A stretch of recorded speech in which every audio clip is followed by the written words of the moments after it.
Sahabat-sahabatku yang terkasih, selamat bergabung bersama dengan saya, Frater Martinus Barubu CMM. Saya mengajak Anda semua untuk lebih mengenal sejarah kongregasi kami, kongregasi Frater CMM. Jangan lupa share dan komen video ini, karena video ini merupakan aksi panggilan bagi kaum muda yang ingin bergabung bersama kami di kongregasi Frater CMM. Selamat menyaksikan. Salam persaudaraan.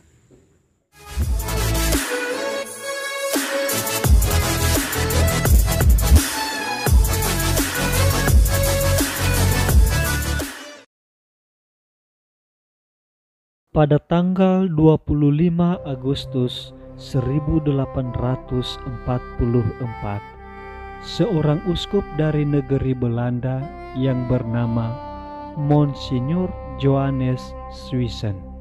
Beliau mendirikan kongregasi baru yang ia beri nama Kongregasi Frater CMM. Monsignor Johannes Swissen sendiri sangat prihatin dengan keadaan pada zamannya, terutama melihat masa depan kaum muda. Keprihatinannya itulah yang menggerakkan hatinya untuk mendirikan kongregasi Frater CMM, supaya anak-anak yang tidak mendapat pendidikan dan perhatian bisa didampingi oleh para fraternya.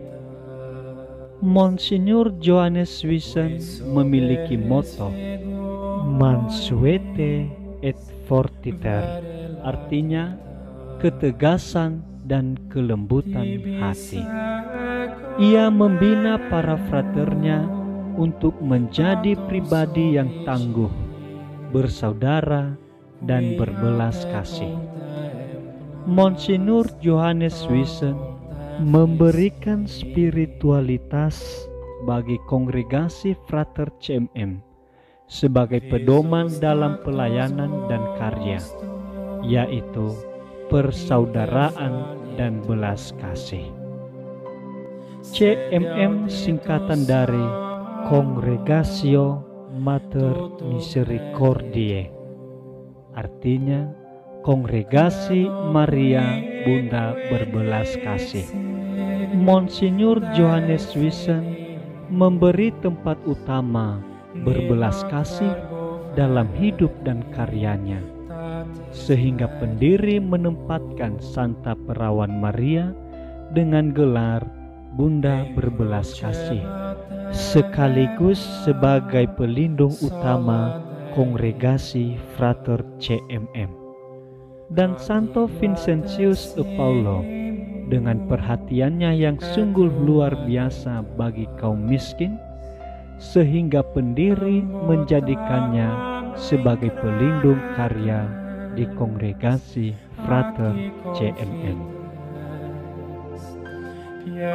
Frater CMM telah tersebar di 4 benua, di antaranya Eropa, Amerika, Asia, dan Afrika. Frater CMM berkarya di bidang pendidikan, kesehatan, katekese pastoral kaum muda, dan sosial. Para frater CMM datang ke Indonesia tahun 1923 di Padang, Sumatera Barat. Dan saat ini Frater CMM sudah tersebar di beberapa provinsi di Indonesia, di antaranya Sumatera Utara, Kalimantan, Sulawesi, Maluku, Nusa Tenggara Timur, dan Pulau Jawa. Pendidikan awal Frater CMM dibagi dalam 3 tahap. Yang pertama, postulat. Seorang diterima sebagai postulan dalam kongregasi Frater CMM apabila diterima oleh pemimpin yang berwenang dengan memperhatikan semua ketetapan dan petunjuk umum kongregasi. Calon akan menjalani masa postulat selama 1 tahun. Berdasarkan laporan dari pembimbing postulat kepada pemimpin kongregasi provinsial, menjadi pertimbangan bagi calon untuk melanjutkan pendidikan di tahap novisiat tahun pertama, novis 1 dan novis 2. Lamanya waktu pembinaan dalam masa novisiat yaitu 1 tahun untuk novis pertama dan 1 tahun untuk novis tahun kedua. Tujuan pendidikan, pengajaran, dan pembinaan di novisiat adalah sebagai berikut. 1. Membiasakan frater dengan cara hidup dalam kongregasi menurut semangat kongregasi. 2. Memberikan pendidikan spiritual yang berbobot sebagai dasar kehidupan sebagai religius di kemudian hari.